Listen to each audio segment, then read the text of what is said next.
Hi, welcome back to Lakeside Quilt Making Arts. I am Dawn at the lake, and I am thrilled that you are here. Thank you for stopping by this channel and giving me a little bit of your time. Today is Slow Stitch Sunday.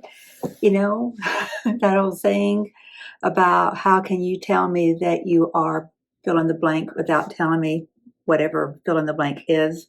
So how can you tell if it is Slow Stitch Sunday when you see the thumbnail? I'll be wearing this shirt, I think, because this is kind of my weekend wear. At least right now it is. The last time we talked, it was before I went on my trip, and I was getting my kit together, which served me beautifully. I put together 6 little pouches for 6 little blocks of the block 2 for the quilt shows Pick a Petal Jen Kingwell's quilt, her hand done quilt, which I am doing by hand. Anyway, I had put together 6 of the blocks to take with me, 6 Ziplocs, and I did not get 6 done because I was not able to do anything while riding. You know, it was at least 9 hours of driving, much less the stops and all that. And, you know, I'm holding on to the handle that's above the window and trying to keep my neck straight and not looking about, much less quilting or stitching or anything like that. So that was wasted time, and I don't like wasted time. I'm one of those people that needs to be productive. I don't know if it's because I'm ADD or what other illness it is, but I can't rest. I have to be multitasking, which is probably why I don't sleep well too. Okay, so what did I get done? Let me show you. I'm so proud of this. You may call me the Kimberly Jolly of hand stitching. And if you've ever watched Kimberly Jolly, you know what I'm talking about. Her points are perfect. Doesn't matter how little bitty the pieces are that she's putting together, and she just whips through them on the sewing machine. So I'm teasing, of course, but I'm very proud of how those points come together. So this is the only block that I got done. I did get another one almost done, and I have left one of the swoops for us to work on together, and then I'll show you this one that's down here. The other 3 are completely in their pouches, just as they were the day that I put them in their pouches. They've not been touched. But if I didn't have to go pick up my dog today from my mother to pick her up and bring her back home, I could just sit here and stitch all day long. About half of the stitching that I got done was done while I was gone, and the other half, well, actually probably more than that, was done yesterday because this girl was beat up. I just laid in bed all day long yesterday, and it was great. I would like to say that it was completely restorative, but I think I could use another day or 2 like that. I'm not kidding. When I came home Thursday night, got home around 10 o'clock, then I recorded the video that came up on Friday, edited it, and got that published. I forgot half the stuff I was going to put in that video. I was literally falling asleep while I was editing that video. I did pretty good for the trip, though. I really did. I mean, like I was good and strong going into it, and but it was just a lot for me. It was, but I am doing good at the moment, and we're going to be talking about some hand stitching. This is the one that we're going to work on today. We're going to do that other swoop. I have some thoughts to share about that and to talk about some things I've learned while doing this. Some things about the template, some things about how to put on your swoops, and to get this ironed and see what that looks like too. Actually, I kind of want to step over and iron it quickly. Where's the other one? Yeah, so I showed you that one, right? Completely done, ready to iron.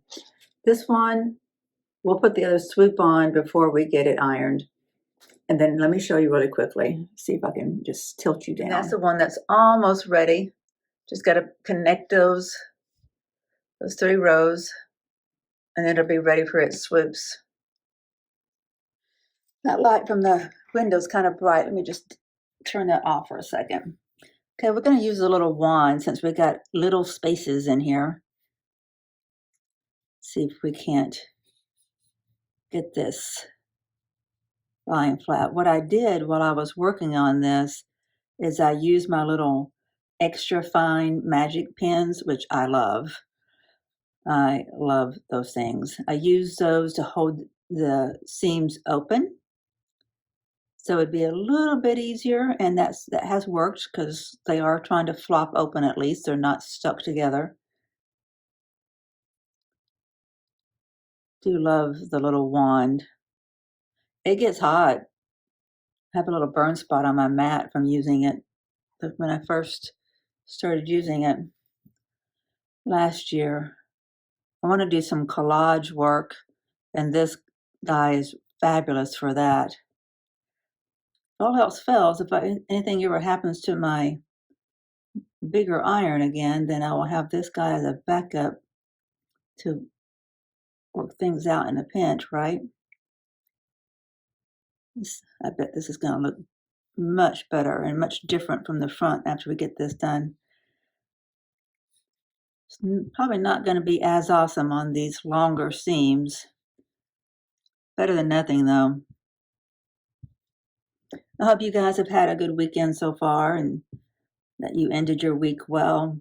By the way, speaking of all of you and my week, I was blown away by all the new subscribers, and I just really appreciate every last one of you.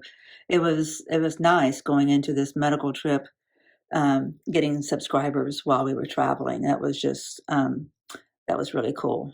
This right here, I call it the wing. This is a swoop, that's a wing, and these are the blocks. This is a square block, and this is a block with an arc. So the wings, the template for those, I started thinking last night, I think that I didn't do my template right. And I'll show you why here in a second. And then I went back to create a new template, and my template is just fine. So it made me relook at the pattern. It made me relook at the block itself and what it's supposed to look like.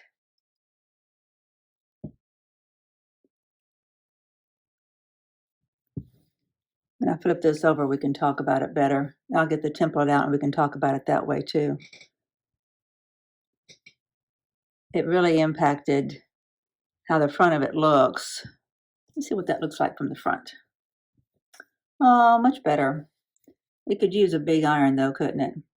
Let's turn that on. Alexa, turn on big iron.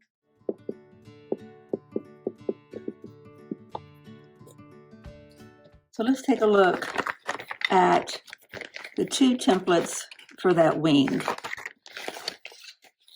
And I'm going to get a picture of the block too. Okay, do you see how that comes to a point? That's really what I was expecting it to do. But the pattern doesn't have it looking that way. The pattern has a blunt tip. See that inner template, how there's a blunt tip right there? What I really need to do is look up on the quilt show to see what their templates look like. I'd like to know if they have a blunt tip. Because what happens if you don't have that coming to a point, then you don't get this fine point here either. There. So what was happening, I started thinking last night, I got this all done, and then I looked and it's like, okay, there's some gaps in there. There's not really coming to a point. So what I did is I went to all 4 points and I just stitched my tips in a little bit closer so they would come to a bit of a point. I'm sorry, I'm not right in the middle of the screen, am I? So I just went in and stitched my seams a little closer so there would be some resemblance of a point. And they look much better, but that's not how they looked when I first got done. And so I thought, okay, Dawn, you got to do better than that. And well, I got to redo my template because I must have done it wrong. Well, my template looks just like theirs. So I didn't do the template wrong. I'm wondering if the paper drawing of the template is wrong, how it compares to the plastic one that they have, that they were selling. Okay, that looks nice, being nice and flat. There's nothing gunky on my iron. Yeah, there is too. You're following along on my iron drama. I think there's something on my mat. Let's just iron my mat and see if it gets anything else on my iron. If it is, I need to know now. This is what I started suspecting, is that something from those thrift store shirts got onto my mat and then transferred back to my iron. Nothing new got on my iron with that, but there is gunk on my iron. I got some nice tips about how else to clean your iron at home, one of them being wax paper. Let me point out something else. I use gray thread in most places, and then I started thinking that maybe I could use my white thread and I would see it a little bit better on the back side. But you can see my white threads, because hand stitching is not like machine stitching. You're gonna, right there, you can see it badly. I should have used the gray. I'm gonna stick with the gray from now on, unless I'm on dark, and then I'm gonna go to the dark gray. Okay, the true test. Let's see what this measures. Oh, don't forget, let me frame you up better. I was not doing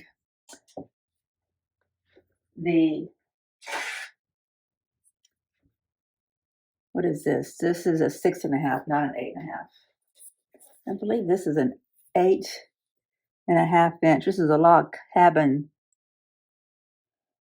What is it? 1, 2, 3, 4, 5, 6, 7, 8, 8.5. This is an 8.5. So if I were doing my blocks to scale, my unfinished blocks should come out to the exterior of this. But I know that my blocks are not to scale because I did not get my 1-inch blocks on the pattern to be 1 inch when I printed it. But what it is, it's pretty close to 8, and where it's not, I'll be able to stretch it a little bit and make do. It's a little bit pulled in here on all 4 of my corners, not there, but there. Let me see. Yep, my inner blocks look good. Things were a little bit more loosey-goosey on this one. Let me get the other one to show you. Yeah, you see how that looks? That's how they looked on the other one too. It's a little harder to see when you got yellow on yellow. But yeah, see how that doesn't really line up there? You've got, you can see the brown all the way through. What I did on that other block is I just went in and I stitched it together to a point, which I don't know if that's obviously what brought my corners in. So I'm not going to do that on this one. I'm just going to let it be. Let me get this one ironed and we'll see what it looks like once it's laid out nice and flat. I did think of a really creative way. You know how people use those? Let's give this a go.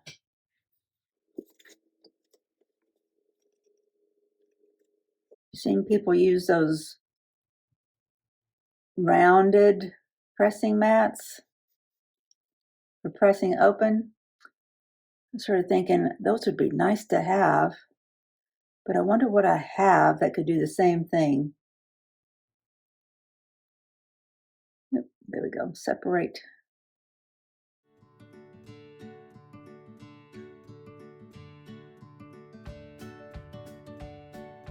This way. Now, I can't get that line flat. Oh, so one of the things I was going to say was about cutting out the templates and cutting out the fabric. One of the commenters had given me a recommendation that I experimented with, and it didn't work for my way of thinking. You know how all of our brains work differently. And it was said to only use the inner template to cut your fabric that you don't need this, you mark using this, and then you can just roughly cut a 1/4 inch around that. Well, that took so much more time for me to line up what I was stitching from the front to the back. It just, it made things go so slowly, and it was frustrating. So I won't be doing that again. I stopped after 2 or 3 that I cut that way. The ones that I cut from the outer template and then marked using the inner template, those worked out nice and smooth. They went, oh gosh, at least twice, if not 3 times faster.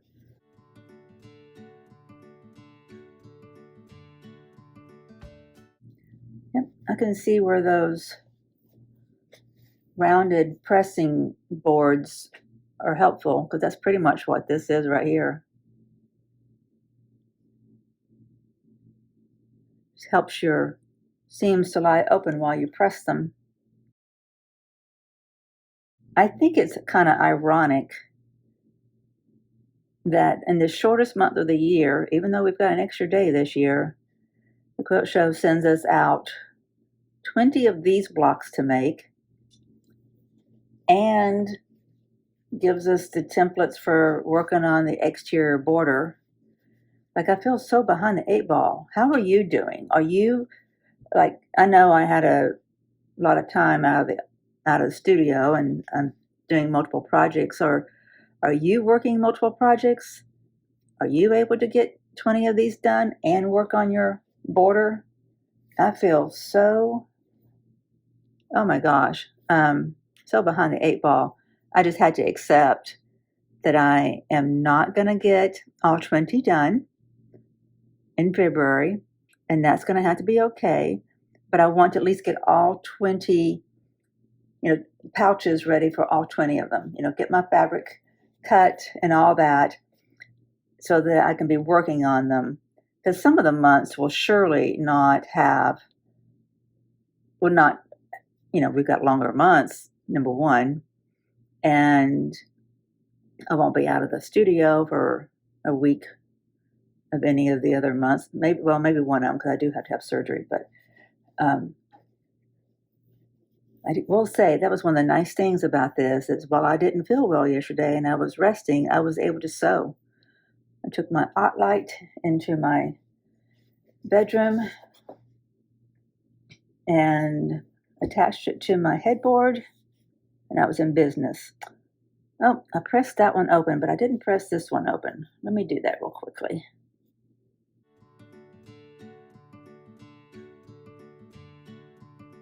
Let's go this other way too.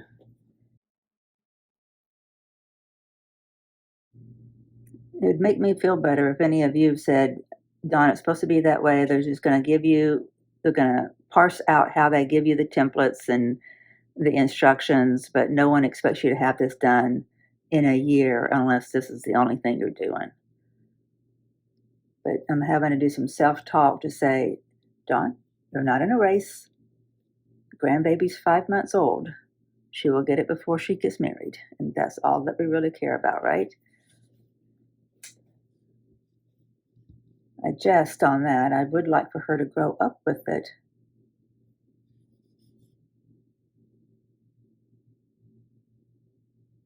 Although the more time I put into it, I'm thinking, am I crazy for giving something I've hand done to a young person who's going to have a dog on her bed and, eat on her bed? Maybe I should wait until she is a more mature person before she takes on ownership. Don't know.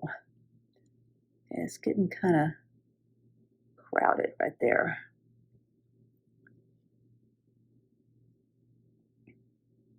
See how that's fluffing up right there?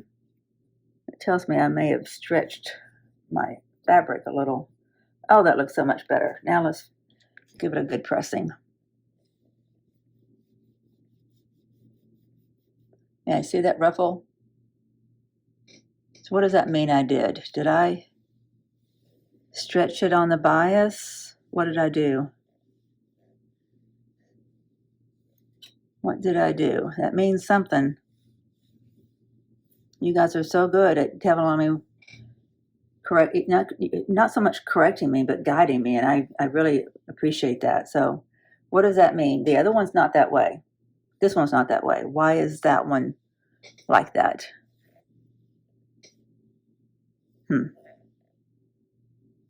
That's going to be interesting when that goes to lie down against the flat seam. Not quite sure what to do about that. Not going to have to give that some thought. Okay, so one of the things I was going to talk about was when I put the swoops on this one, I did them all continuously. Like I did not cast off my thread at one point, take the other one and lie it down and start a new thread. I took my thread on and I didn't worry about putting my swoop in the middle and placing it like I normally would, like starting in the middle and putting a pin on either end and then working my way in from the middle out. Does that make sense? You know how you pin it in place so that you've got your piece on correctly. So I wonder if that too might be why my corners are pulled in a little bit. So that's one of the things that Jen Kingwell had said on the quilt show was that she talked about continuous sewing, so you don't have to stop and start. Yeah, see how that is folded back on itself a little bit? Maybe this one needs to do that a little so it would take up some of that slack. I don't know. That's worrying me a little bit. Can I get that to be absorbed onto whatever this gets attached to without having puckers?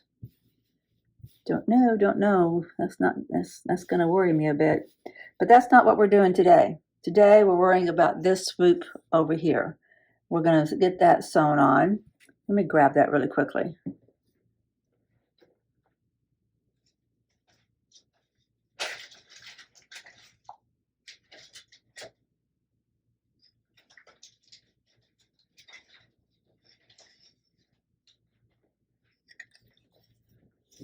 So I have found using my very fine point, the extra fine point Sharpie pen, to be fantastic for marking.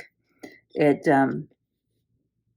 doesn't really bleed, even though it's, a soft tip pen, it's not bleeding.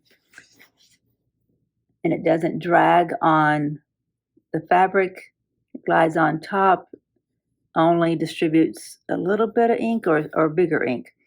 Or a bigger amount of ink. I started off using just this faintest line, and then I realized I was doing that also on some of the darker fabric, and I needed to mark it a little bit more heavily, and it's to my advantage if I do. So, fabric, this thread's right there messing me up. See, on that wing one that I was talking about, it should really come to a point like this, I think.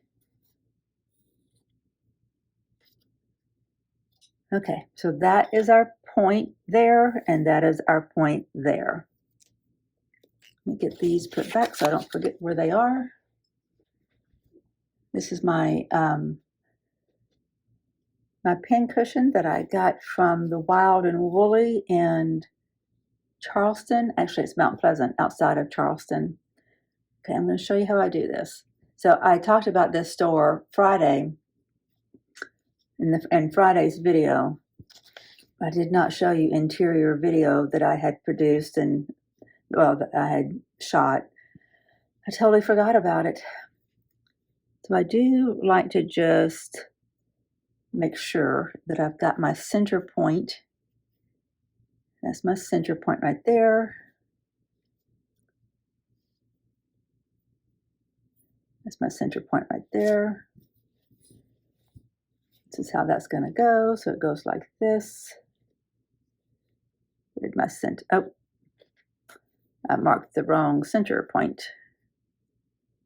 I need to know center point on the curve because that's what I am lining up. Okay, on that center, I want to go through the stitch line here and the stitch line here.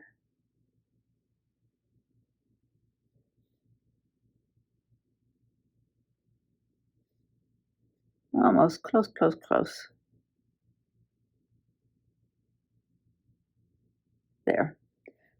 All right, so that is my dead center. I like to keep that plugged right there. And on this side, so I don't pull it too far to the right as I'm approaching, let's put that where that belongs too. If that's where my seams come together, then that's where this needs to come together. Sorry, I didn't realize I didn't have it in view. Need to back up a little bit, don't I? Okay, that's the point. It needs to line up with those where the others came together. All right, just need to lock that down right there. And initially, I put so many pins in this, it became a porcupine. I like pins, I'm not afraid of them. And these little magic pins that are extra fine, they're 0.4 millimeter. They're just so thin that they go through fabric so well without really pushing the fabric around, which is great. But that's what I did initially, was the porcupine effect. But then I got so much better at doing this that I need to go. I'm going to sit down to show you this. Hang on. Are you hanging in there with me? Am I boring you to death yet? Where's my thread? The other thing that I decided to do is to follow the lead of, what did I say her name was? It was the lady who was interviewed by Alex and Ricky for hand sewing. And I mentioned her in, I think, the last video. Jenny, I want to say Boyers. That's not right. I'll have to go back and look. Anyway, I'll put the name on the screen. I can't remember her name right now. But she uses a number 11 quilting needle for her sewing. And I used to use them when I was doing some hand quilting back in the 90s. And I became comfortable with them, but I was really kind of intimidated. Thought, that's a pretty small needle, but it's working out fine for this. It really is. And the threading it is no more difficult than threading anything else. And my little technique is working beautifully. So, which is just amazing to me that that trick works. If you need me to show you that again, just let me know. I am relearning too the value of keeping each time you thread the needle, like, don't fear threading the needle, because you want to have your the longer your needle, the longer your thread is. Of course, I'm going to have a sharp point to my thread. Just cut it at an angle so it will go up my needle's eye a little bit easier. That's the game plan anyway. Back to what I was saying. The longer your thread is, the more opportunity it has for getting tangled up. Every time it's drawn through the fabric, it will kind of mess with the fibers, and they start to get kind of less smooth. That's probably a fair way to say that. And they start to tangle, and there's more tension pulled on it, and then it coils up. So what Sarah, I think it is Humphrey, the embroiderer, says, she says about 18 inches. And that's not very far at all. But it's much more manageable to do that. Just tell yourself you're going to be threading a lot of needles and keep it simple. It doesn't take that long. It really doesn't. I had poor light while I was sewing in the hotel room, and I was still able to thread my needle, which is just astounding to me. Every time it works, this little trick that I just did, every time it works, I comment to myself out loud, that's amazing. Okay, let's take a look. I'll bring you down here so you can see. I hope you can see pretty well right there. You're seeing it from opposite of where I am, so that's going to pose a problem.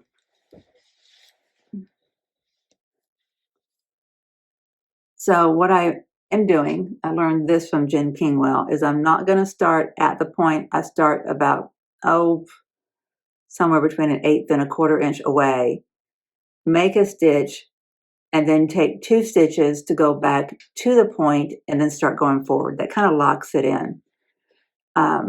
So to do that, this is why, Jenny from that interview, I can't think of her name. I should probably look her up so I don't keep on talking about her.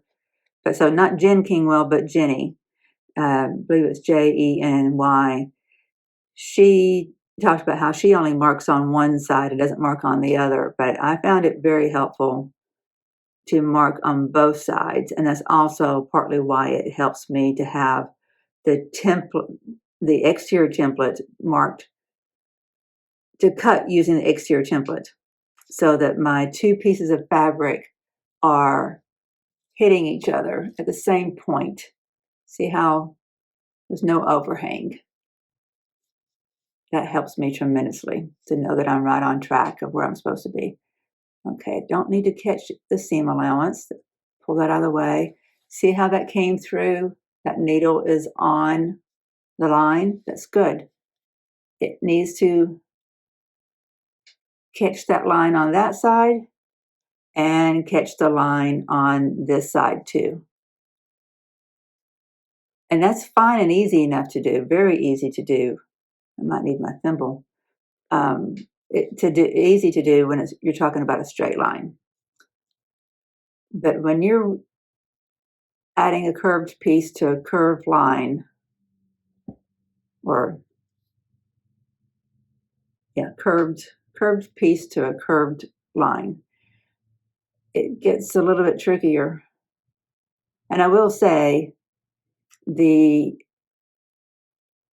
that video where Jenny was giving the tips about how she only marks a front stitching line, she was talking about a straight edge. Okay, so every time I'm doing anything, I am making sure that my needle is coming through that stitch line.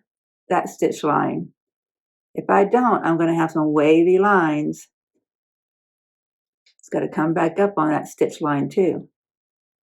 Okay, so I've taken one big stitch from the front. Going to take one now and one back. Now we're going to take one all the way back to that point.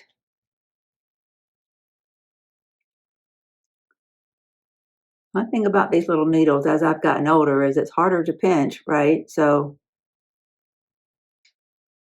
it's strategic on my part to keep my fingers nimble. Okay, so I went through the point on the front to the back. Going to go back through the stitch line with a little stitch, up through the stitch line with a little stitch. Awesome. Don't want a weak point, so I go back pretty close to it, and then I start moving forward.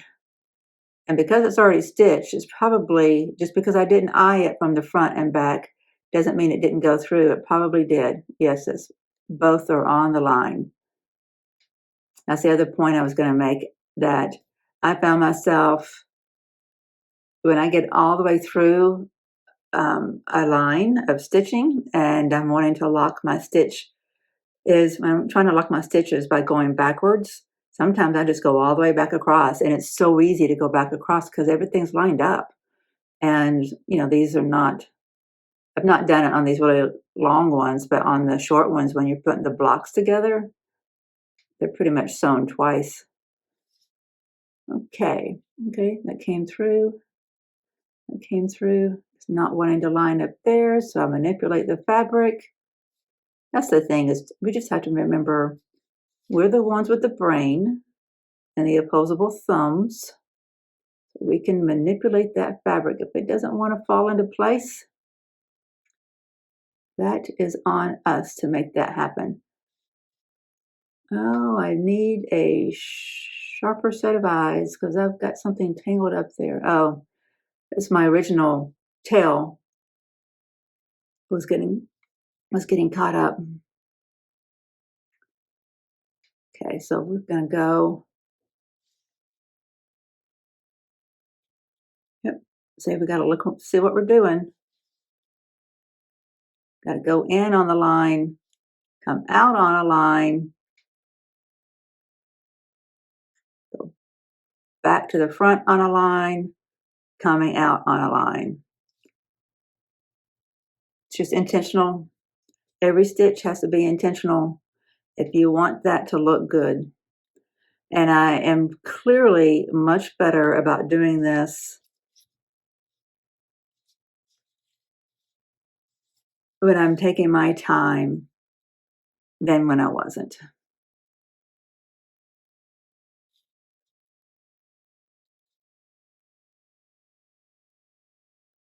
Okay, I'm going to go ahead and take a back stitch just because I've got so many different directions going on here in the first few stitches, coming in from the front, from the edge, I mean.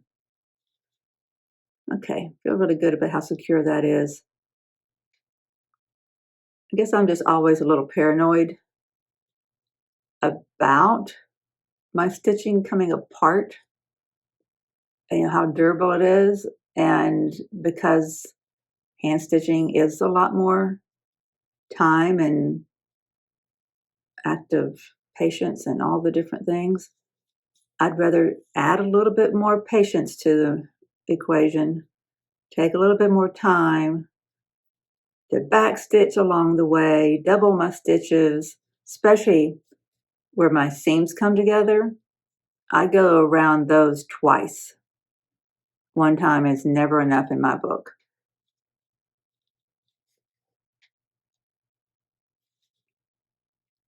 On a line, back through on a line, come up on a line. So that needle, sometimes I can get 3 or 4 stitches on this little needle doing that. I just get lucky. Sometimes I got to do more of a stab stitch kind of thing. That's okay. So what do y'all think I did to this? You think that, I don't know why it's like that, why it's ruffled. I'm sure there's a YouTube video about it. I'll have to look it up, but you guys can leave me a comment, please, and let me know if you think I need to take that out. I hope not. I really don't like duplicating my efforts. I'm not, that's why I'd rather put more effort in up front. I don't like redoing things. Maintenance kind of stuff is annoying to me.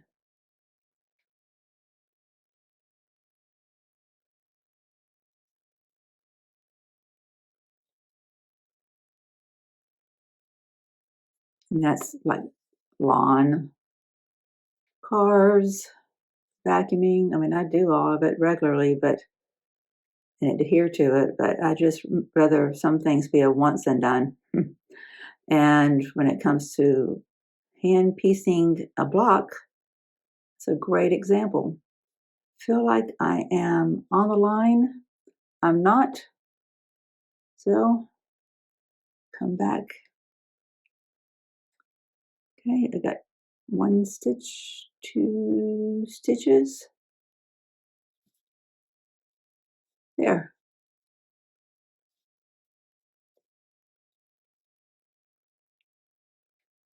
2 stitches is really about all I can pull my needle through without my thimble anyway.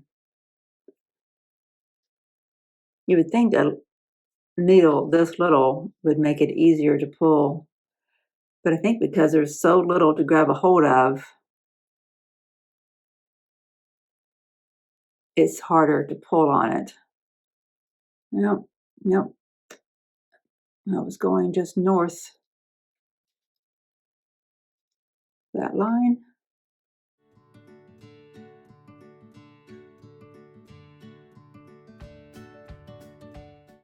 So you can see why I was commenting about how long it's going to take. Like, it took me all day yesterday to do one of those blocks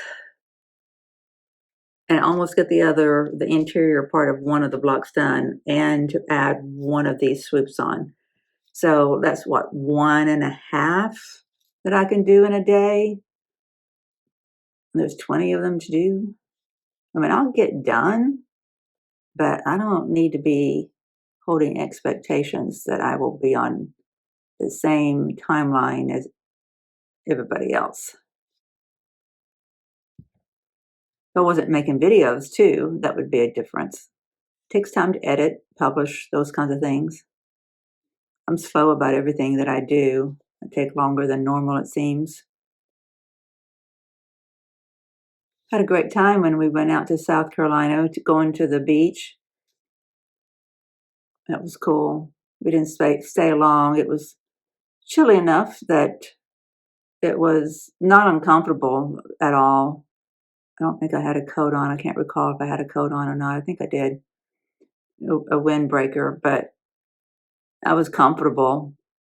It was windy and we just didn't have a lot of time. I needed to get on to my appointment. But there were young women there sunbathing, had their bikinis on and sunbathing. It is not that warm. Now, I get it. Like, I love the vitamin D and the fresh air. I could live by the ocean in a heartbeat. Love living at the lake here. I think it's something that's just really good, makes the air quality really nice. Okay, I'm having a hard time here. Go in on the line, and then you got to come out on the line. See, sometimes you have to be the one with the brain and the opposable thumbs. There we go. All right, now go back on the line. Yep, see, it comes right out without me having to fuss with it. When we get down here to this seam, that's where I want to show you how I handle that.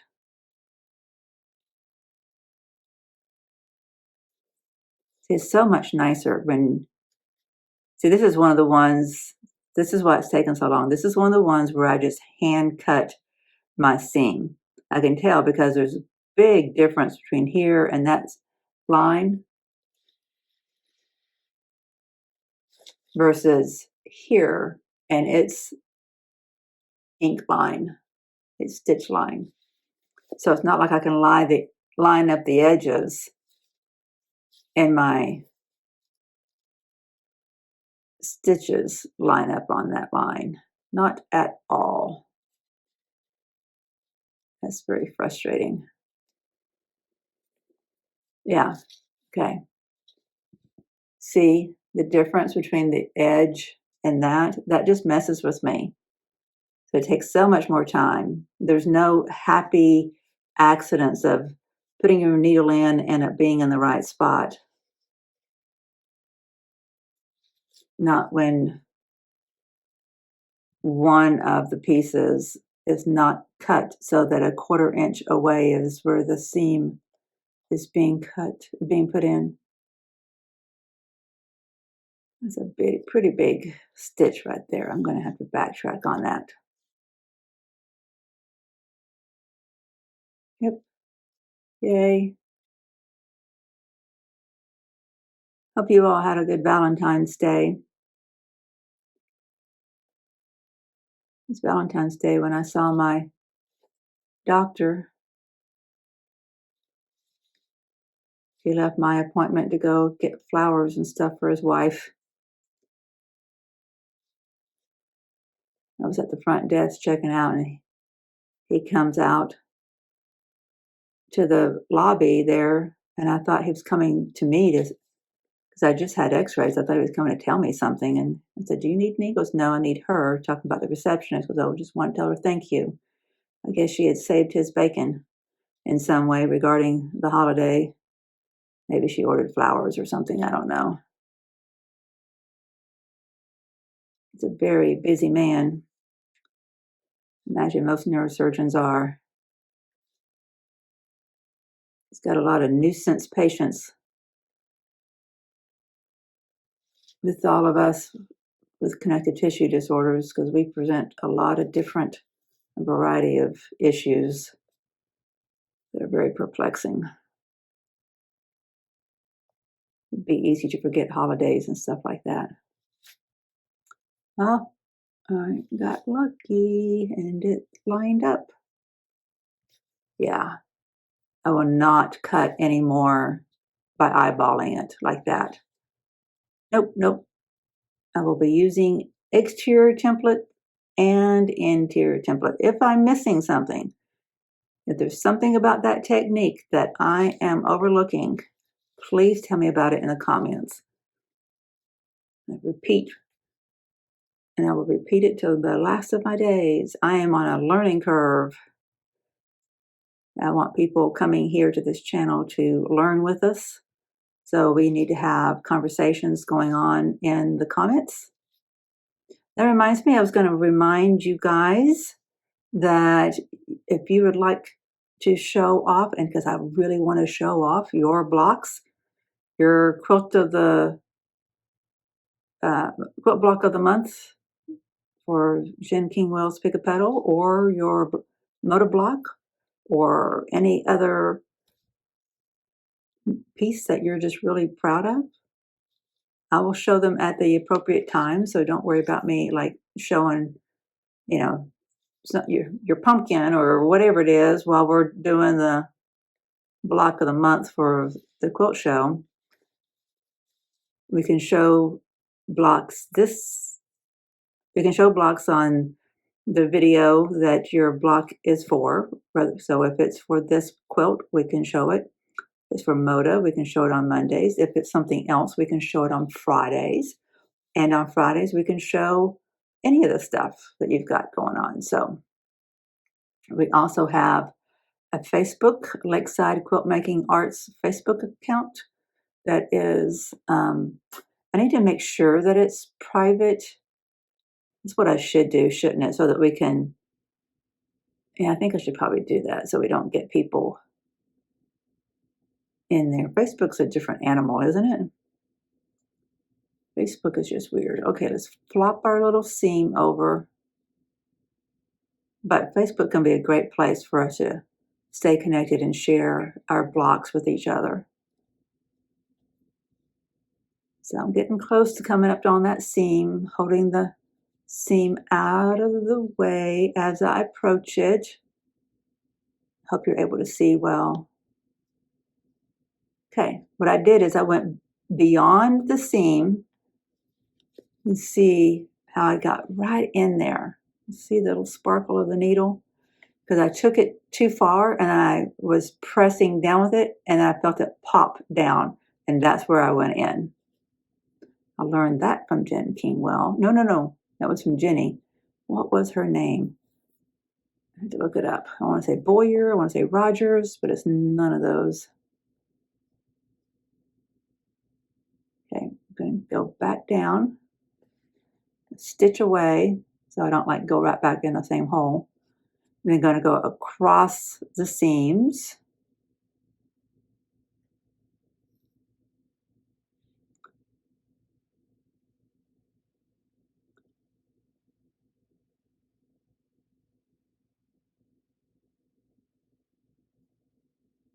See how it came right out on that point?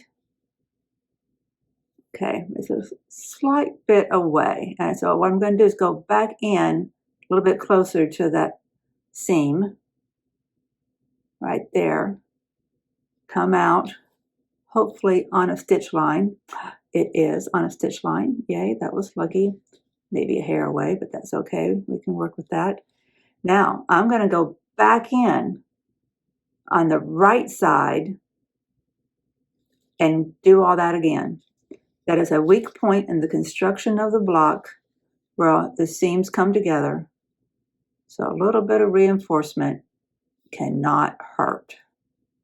Wow, that was fortuitous right there. I just kind of eyeballed where it should be, and I came out exactly where it should be. It doesn't always go like that, I can tell you that. My thread is not fighting me. It's not coiling up because I did not get too long of a piece.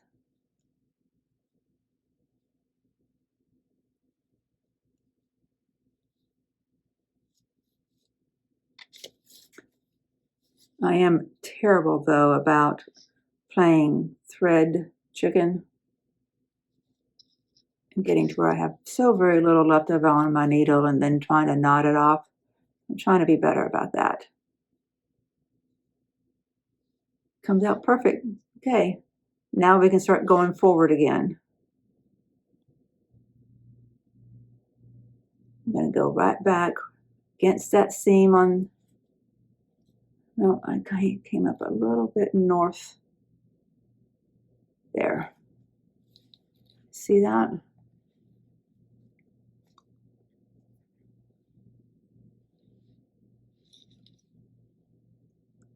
A little bit of stab stitching here. I'm on that line. Nope, nope. Thought I might be, but I'm not coming out on the line. Yay.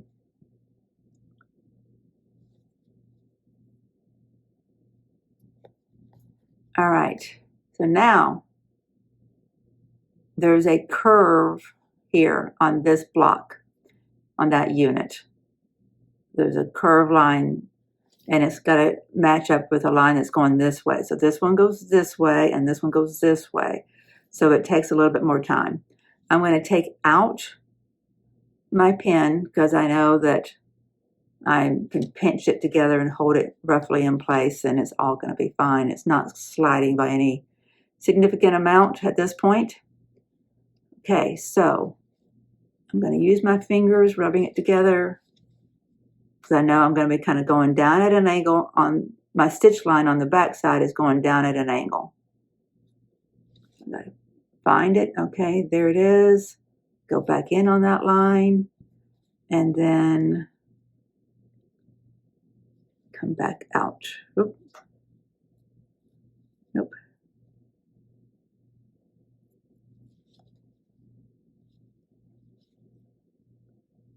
Sometimes I pick up the top one and pull it. There. Yep. See how that needle is right on that stitch line, not above or below it.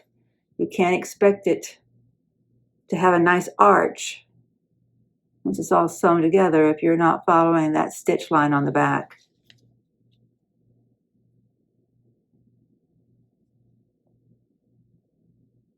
And do a locking stitch by going back a little bit. All right, came out on the line, going back in on the line, and back up on the line, quite by accident. Love it. Closing in on halfway.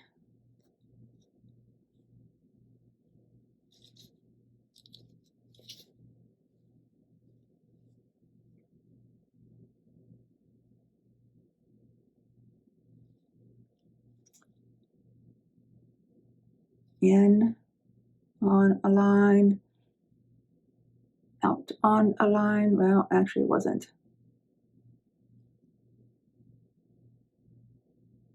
Going a hair above or below that line matters. You want to be on the line. You are creating a new trajectory if you're not, and so you won't get a smooth stitch line.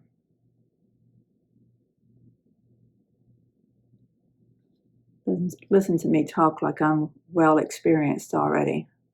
I've done 2.5 blocks and I am the world expert.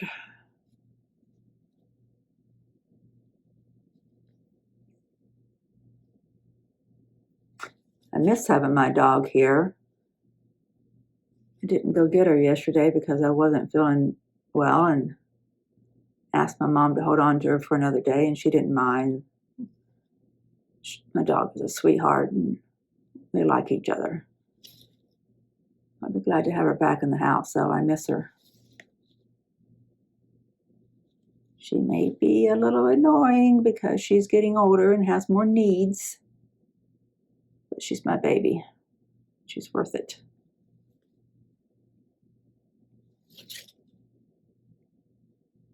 She was such an easy dog her entire life. I cannot complain.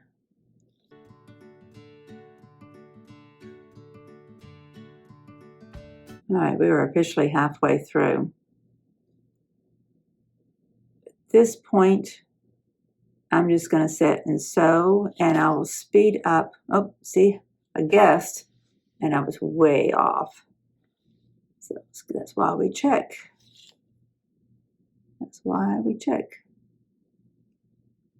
I will speed up the footage from this point over to the edge and then pause it, resume normal speed at any point there's anything interesting to talk about.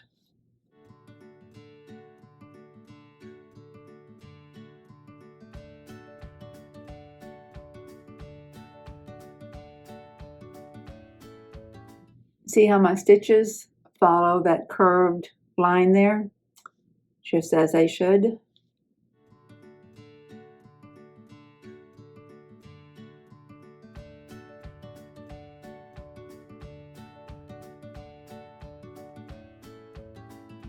When I came back to the point, I'm going to wrap around this seam just like we did before. Going to go in from this side, come out right here, go across, down to come back out on this side, and then do that loop again before I start going across. You can feel with your thumb and with your needle, you can feel if you lie it on top of the seam and pull back, you can feel where the thickness changes. So that's where you go in.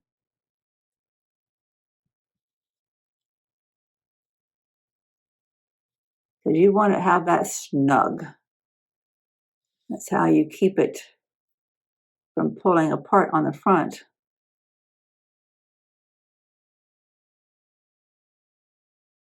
Came out a little bit further away, but I'm going to go with that and then go back towards the seam to go back to the front. I think it'll be fine. I'm going to show this to you guys and see it myself to sew it. It's a little tricky.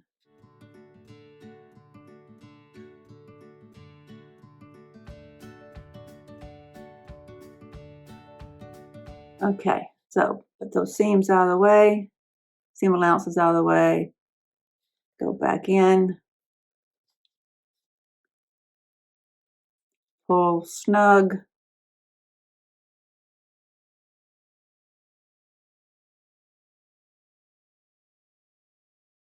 go underneath, seam allowance to the other side, nice and tight, tightly against the seam, I mean. Pulling the thread tight, but you know, you're not trying to break the thread. This is 50 weight RFL, but I started thinking because I sometimes am stitching over my lines, like completely restitching over them, it might be good if I got an even thinner, finer thread, since I'm doubling up in some spaces. I don't mind that I'm doing that. Like it's easy to do because once you have done this slow part of meticulously making sure your needle point is going in on the line, coming out on the line for every stitch, then after that, if you go all the way back, you just stay on your sew line and you know the fabrics aren't shifting. You're just reinforcing your stitching, and That's great. I know that's redundant. Y'all can tell me about that in the comments, but I've done it some, especially if I thought that maybe I was a little careless, especially if I turn it back and you can see daylight through any of the stitches, then I am gonna make sure I go back over it.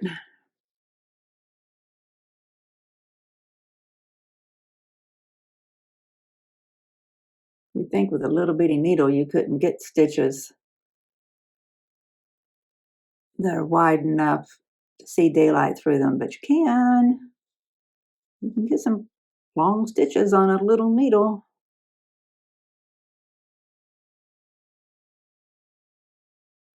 With getting this one done, I will have 2.5 blocks done. That's exciting. Only 18 to go. 17 and a half. I haven't said thank you guys yet for the subscribers. I was worried about leaving town just as I'm starting a new channel, and the subscribers just kept on adding up, and I'm just so grateful. Thank you so very much. I don't want to do this and bore people to death. I want to do this if it has value to people. Such a fabulous community cultures are in general, but especially online, I have found it's just amazing. That quilt store that my friend and I went into in Mount Pleasant, Wild and Woolly, well, both of them actually, the one in Somerville as well, just had a very unique experience in both of them. In Wild and Woolly, I told you in the Friday video that it was just like a kindred spirit. She was just, you felt like, you're meeting for the first time someone that you've known for years. I love that about quilt stores, and I feel that when I go to my local one too.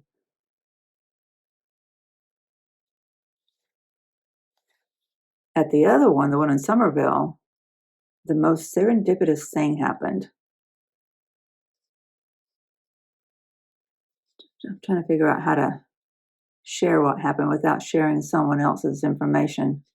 But there was an individual there who I was talking to, and she asked why I was in town, and I told her a little bit, and she started looking at me quite curiously and told her why, and answered a couple of questions, and then she asked more questions about my health, and then she says, "Wait right there, don't move, don't move." So she goes and gets this woman who had provided us some services earlier in our visit there, asking us what we needed and showing us some things.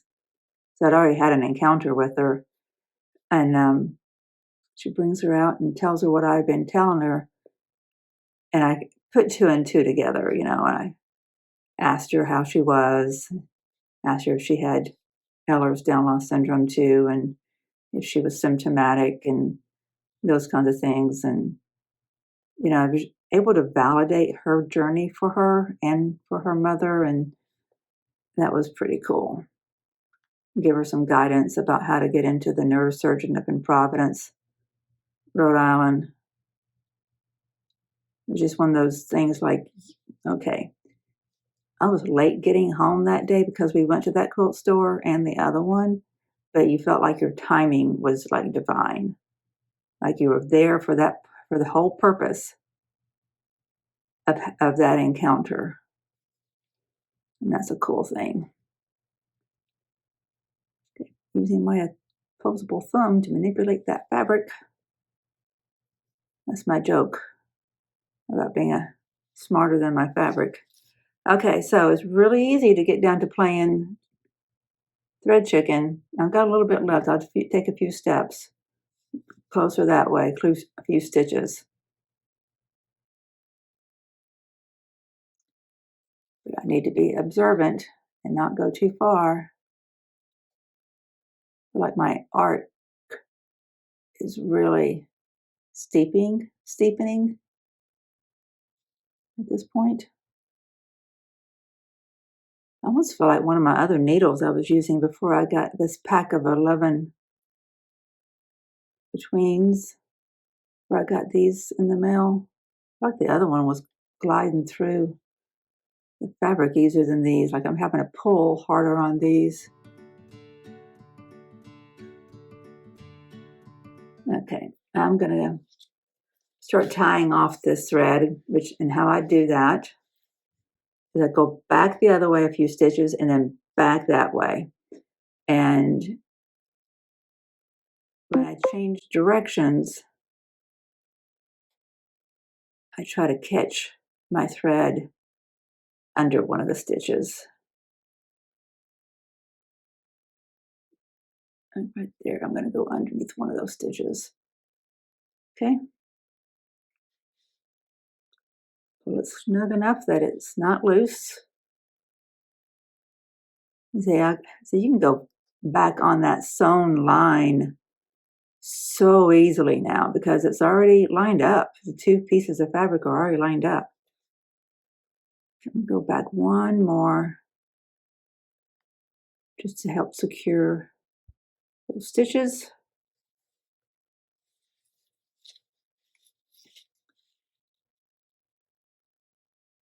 Take a locking stitch, which means I'm going to go underneath it before it closes up. And it goes that way. I prefer that rather than knotting. I feel like it's more secure and it helps to fill in the gaps of my stitches.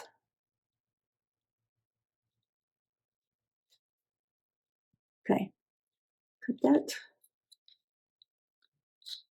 This is the Karen K. Buckley. I believe they call them applique, but they're the curved tip.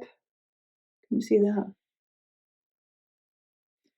I forgot to take scissors with me in my kit. And so when I was at that first quilt store, I got a pair of scissors. I didn't want to buy any like I already had, and I had seen these, and I know they're really helpful for applique and other things, so they have that curved edge. So I got their small ones like that. Okay, I need to thread my needle again and sew that down, and then we can start flipping over. Yeah, see, I don't know, I'm going to show you. Can you see right there? There's a big stitch, and you can see through it. See if I'm going to mark that. See? I don't know that you can see it through there. You can see it from this back side. So I do need to go and just run through my stitches again. I'll just feel better about it. I don't have to, because I bet even my fat stitches are about what some other people's normal stitches are, because I can take some tiny little stitches.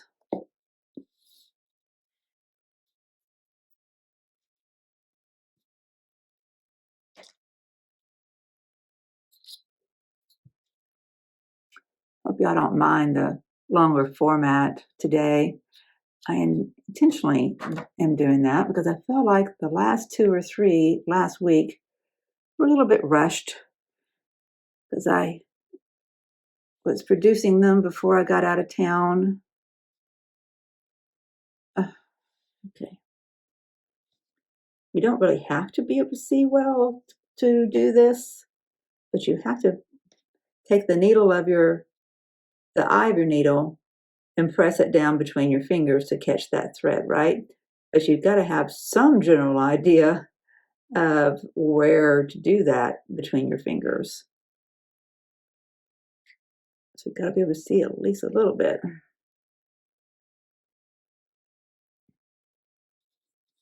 We looked at the Janome sewing machines at that first quilt shop. The owner there, Debbie Newman, was saying that the Janome is a very intuitive machine, and that's why she loves it. And so that was very appealing to me. She was talking about the M7 Janome, which has been discontinued, is really her preferred machine, and that, you know, now's a great time to get them because so many people are just kind of discounting the price of them for various reasons, business reasons, because they don't like the fact that Janome discontinued them. But I don't have the money right now to buy a machine. But one of the reasons I like an Apple phone is because or Mac products is because they seem very intuitive to me. So she really, you know, piqued my curiosity when she said that Janome was very intuitive. That's like a word that I think about when I think about technical things.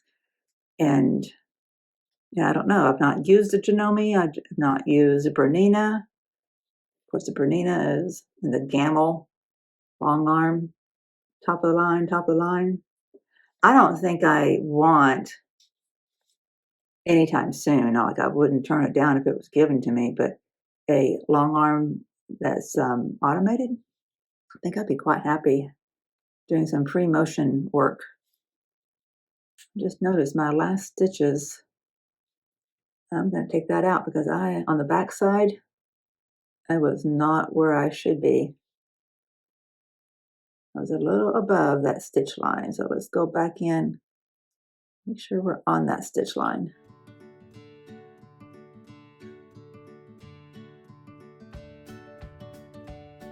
So if you're around Huntsville, Alabama anytime soon, we're having a quilt show. Oh, fanfare, I believe they call it. I've not been to one in Huntsville. Couldn't get out last year when they had it after I got back into quilting. And when I was quilting in the 90s, I may have gone to one. I don't remember, but it was much smaller. I just remember vaguely that maybe I had.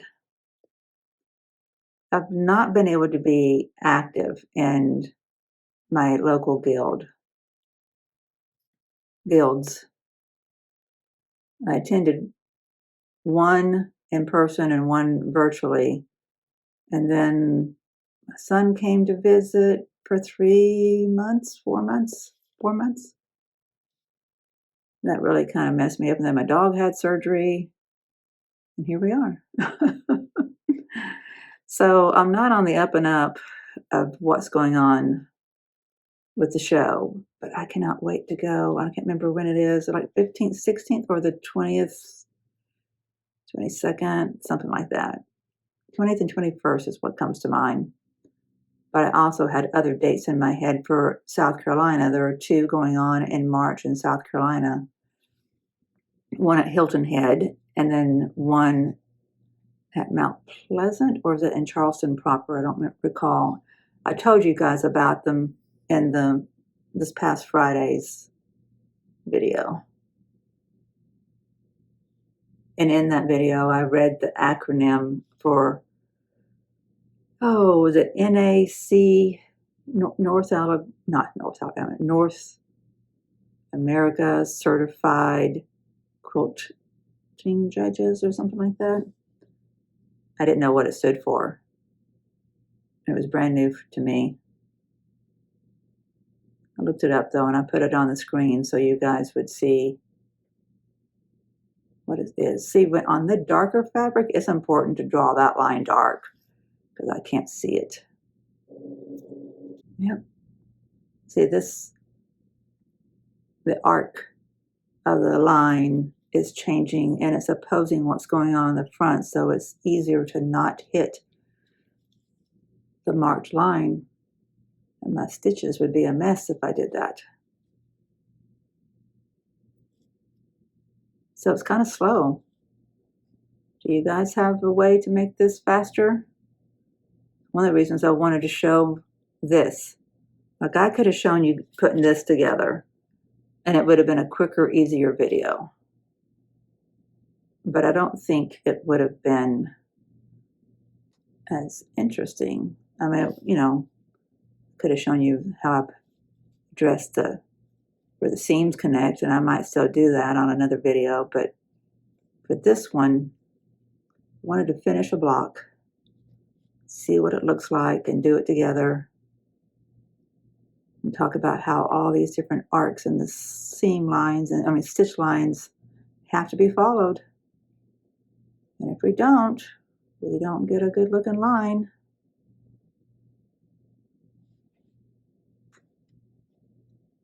Pull that back. I get close to it because I don't want to nail it down with this thread. Don't want to catch it.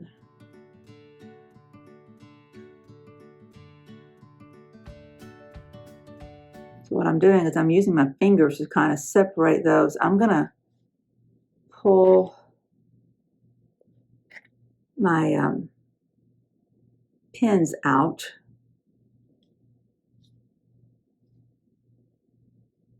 As long as I'm close enough to the point, as long as I stay on the stitch lines, front and back, everything should line up just fine. But I need to be able to manipulate up and down because it's not wanting to cooperate really well. Yep, that worked out good. I watched a couple of quilters yesterday and this morning who had lengthy videos. And I watched them, didn't even think twice about it. So I should not give myself grief for making a longer video. You can look at how long it is, you can scrub through it if you want to, and you can watch the whole thing if you choose to too. I know when we're hand stitching or seeing machine stitching or doing anything in our studios, we want some entertainment that's on topic with what's going on in our minds. Yeah, it's much easier to get those two lines to match up, just kind of manipulating with my fingers a little bit.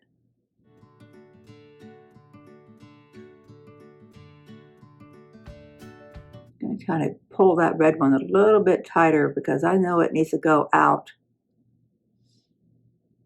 to the tip a little bit more than it is.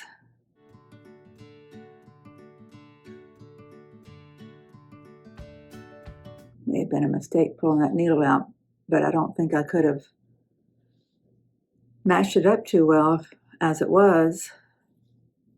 It was preventing me from shifting my top and bottom fabrics enough to line them up. See, now I'm on the point of the red, and it's not lining up with the point of the others.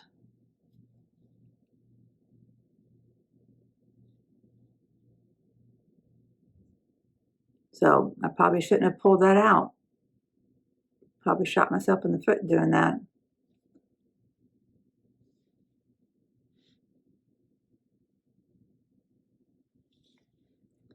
But that's where it came out.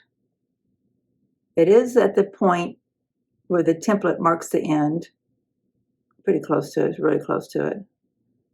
But it's not a 1/4 inch away from where the others are at their tips. I hope I've not.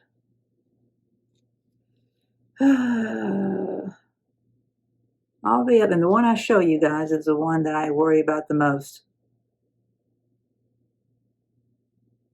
Maybe I should have done a porcupine on it like I did on the others. Meaning put a bunch of needles in it. Maybe I should. Maybe I'll go back to that.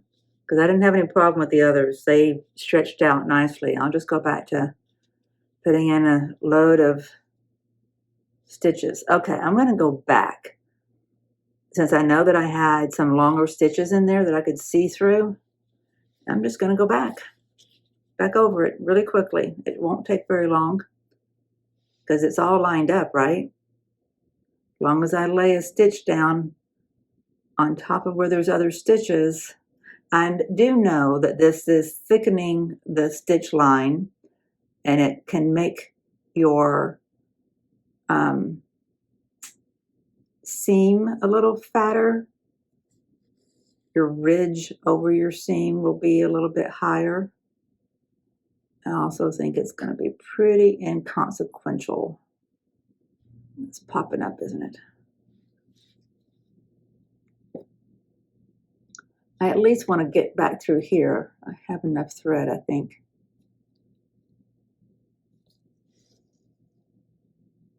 I don't want to rush too quickly right here. I want to, I want to get it done.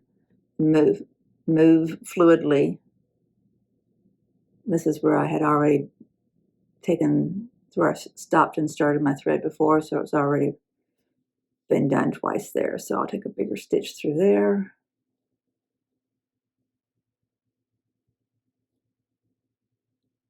I really do hope you guys watch this, or at least some of you watch enough to give me tips on all these different things that we've brought up while we've been working on it.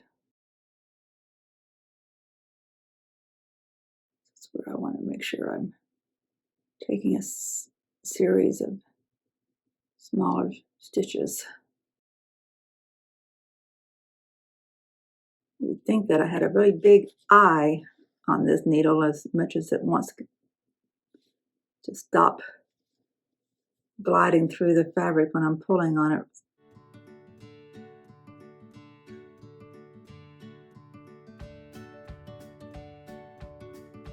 Yeah, I can see some other big stitches right through here. So I need to be better about my stitch length while I'm doing it, so I don't have to feel like I need to go back over everything. I know I could also use the philosophy of, oh, that will stitch out.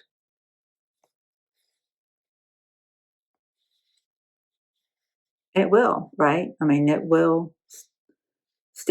Quilting will lay the fibers down, pressing them against each other and hold them firmly together. That's the whole objective of quilting. I'm one that uses like a 1.8 on my sewing machine. I like the little stitches.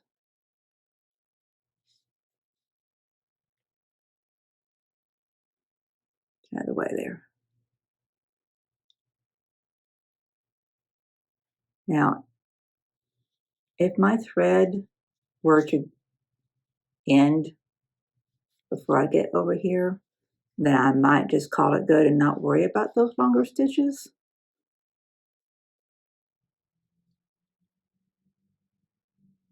Depends on my mood. Depends on how paranoid I feel at the time.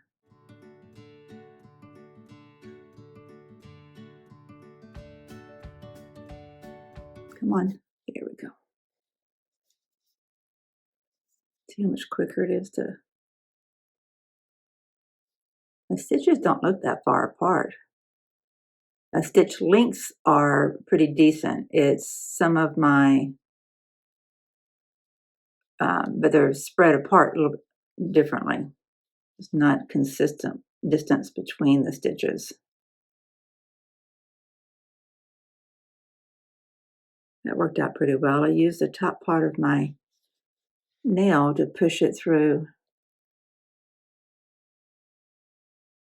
That's another reason why I need to just stick with what works for me as far as cutting out the fabric.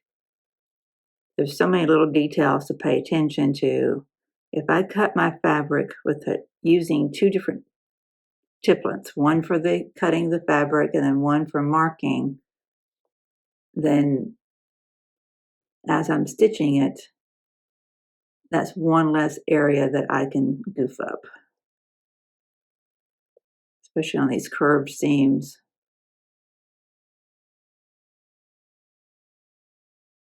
Almost done. We'll get it ironed, opened up, get it ironed. See what it looks like. Put the two finished ones together.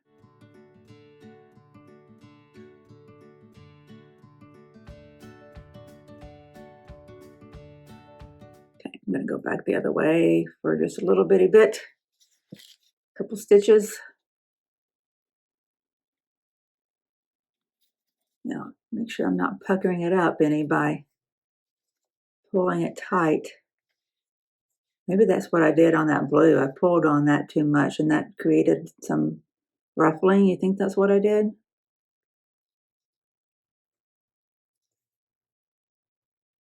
Back the other way. With a tiny locking stitch. Call that good. I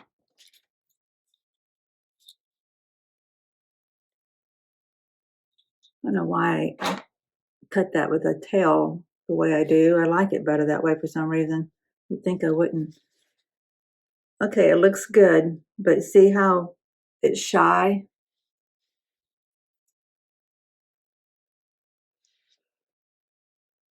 That's going to mess up my block at some point. I'm not taking it out right now. We'll see how much that bothers me later. Maybe I end up taking it out. Yeah, see, that's where the point is. And the tip of the red one goes up to where the sew line ends. Should have gone further. Frustrating. Let's go get this ironed. Okay, let's get this opened up, see what we were dealing with.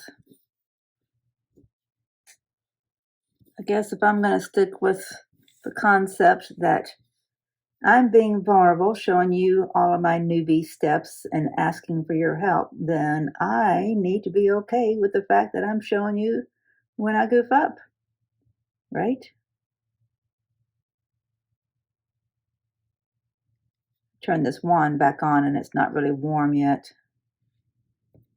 This should still be warm. Let's see.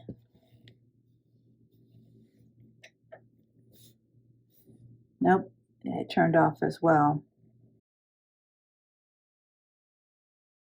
I have my irons on automatic plugs that turn off at specific times during the day in case I forget to turn them off, and that I can use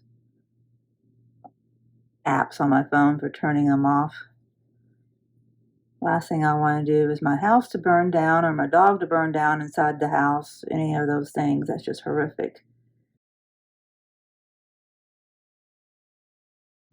Irons just get so hot, it'd be really easy for something like that to happen. Once I get these pretty flat, I'll spray them and then I'll use a big iron.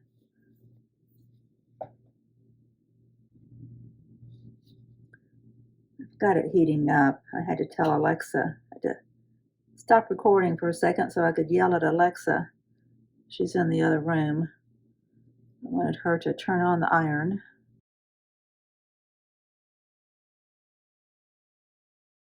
So I don't know what I did to that blue, why it's ruffled.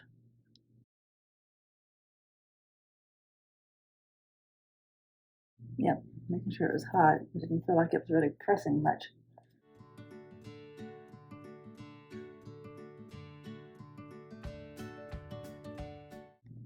That looks so much better. A little moisture and heat beats everything into submission. Sounds like summer in Charleston. Have you ever been to Charleston or Savannah in the summer? Oh my gosh, it's had to become a fish to live there. I don't know how people do it. We're humid here in North Alabama, but it's a different animal from what they've got going on. Especially Savannah. I think that's worse. I think you just stay indoors during those months.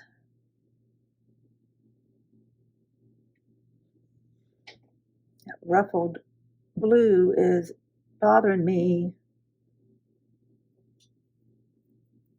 Do I need to take that out?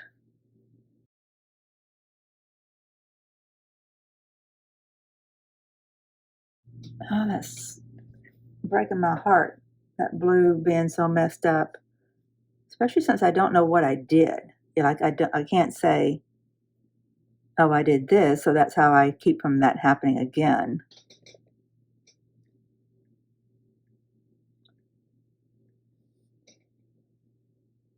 So please, somebody tell me what I did wrong. Okay, that's pretty flat. Now let's press from the other side.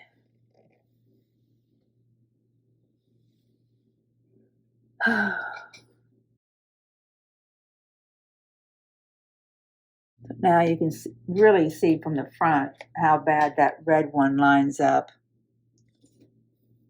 See? Point that where you can see it.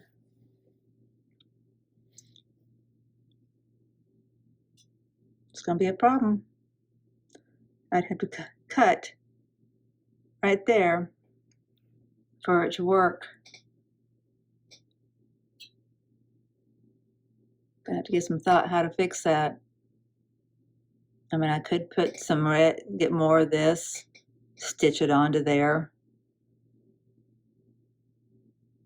No one would be the wiser in the finished quilt.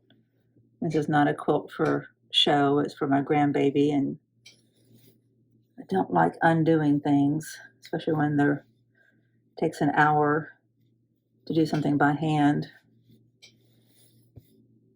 Okay, 2 big blunders on this block, and that's all this, what do you call that? Ripple, this ripple effect that we've got here, and that not lining up.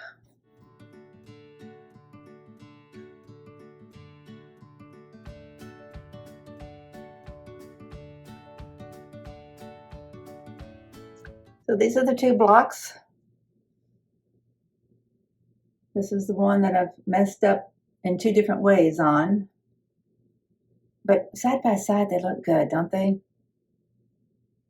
I'm going to have issues when I try to put them into the quilt because they're not blocked well. They're not squared up. And then I have this other one that's coming together. That's the center. See if I can do this upside down. That's the top. And then that's the bottom. So I need to make sure that when I'm putting this one together, my swoops are not shortchanged and they don't come out roughly.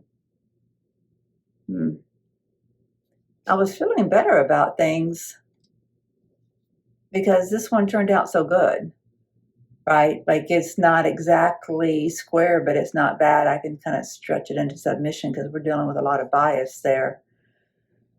But this one may have some fatal flaws. It may go into the parts department to be used elsewise. I don't know. What would you do? Would you take this one out? Would you take this one out and save everything else? What mistake did I make here? Can you help me with that? What mistake did I make here? I don't know. Don't know.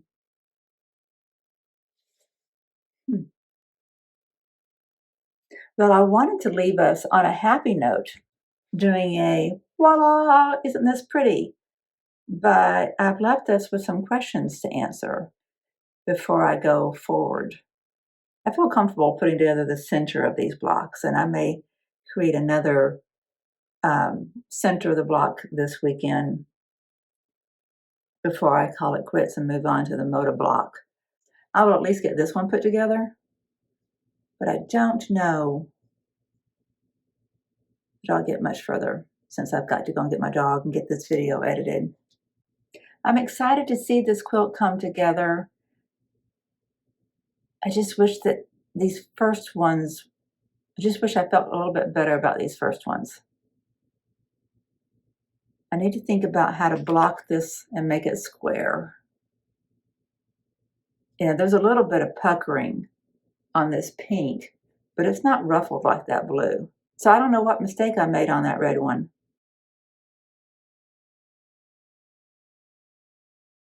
Do you know?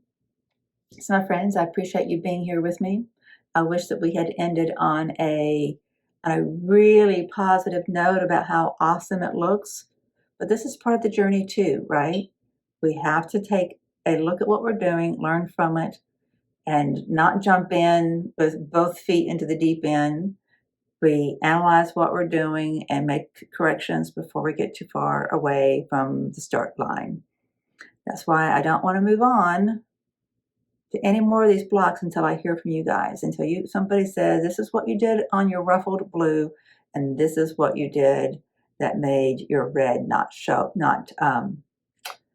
line up properly. So if any of you know, please let me know. I appreciate it. And don't forget, if you want to send in any of your pictures and let me share them for you, I'd greatly appreciate that. I want to do that. I don't want this channel to be just about me. I want it to be about us sharing with each other. So I would like to do that. You can share on our Facebook account, and you can also email to me, lakesideqma@gmail.com. I got one already, and I will share that. I believe it was a blockhead. I had to go back and look. I believe it was a block that I got. I haven't seen it yet. I just saw that the email was there, and then I came in here to create this video for you. But I got that one already, and I would like to be sharing more along with it. So send them to me. It's easy to do. Just send an email with your picture attached. Tell me what it's about and what lesson you learned from it, or any little tidbit that you want me to know about it and to share with others too. So that's it for this video. We're going to call it an end and call it a wrap and let you get back to your day and to your slow stitching. I hope you're having better results than I did. I know I can feel good about parts of this. I mean, look at how nicely those points line up in the middle. It's just this curved, slow stitching that I need to work on. Looks pretty good from the back. We don't take into account that business and the ruffled blue. It's going to bug me. It's going to bug me good. All right, my friends. Thanks for being here, and I look forward to seeing you again soon. We'll talk to you soon. Bye-bye.